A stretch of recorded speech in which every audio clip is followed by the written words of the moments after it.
Salom azizlar. Mana tandirimni maqtanyapman bu yerda. Qay ahvolda qarangizlar.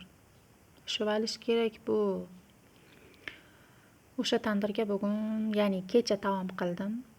Kecha juda charchadim. Tandirga kirib chiqqanimgami, o'zim ro'za tutganman-ku. Charchab qoldim.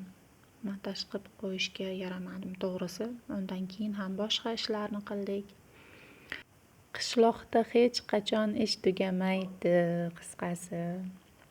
Mol, xal, qo'y, qo'zi, ovqat degandek. Erkaklarimiz ishga ketadi, ayollar uyda ishini qiladi. Nima ish bo'lsa ham. Mana shu ko'rsatayotgan o'timning nomi nima deb ataladi sizlarda?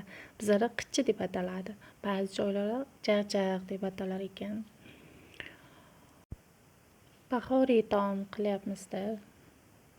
O'zim o'tni yaxshi ko'raman, ya'ni o'tli taomlarni yaxshi ko'raman. Shuning uchun maza qilib yedim yoki qornim och qolganigami. Yog'li bo'lishi kerak bu taomimiz. Yog'ni ko'proq ko'taradi. Qancha yog'li bo'lsa, shuncha shirin bo'ladi. Mana bo'kib oldik. Sal ko'proq qilib yuboribman, ko'zim ochlik qilib. 26 ta qilib beribman. Mana shu pichagimizdan tepasiga chiqib ketdi tandirimda. Biroz xunukroq chiqdi-yu, lekin mazali chiqdi sizlar. Fikringizni yozib qolasiz degan umiddaman kommentariyalarga. Sog' bo'lingizlar.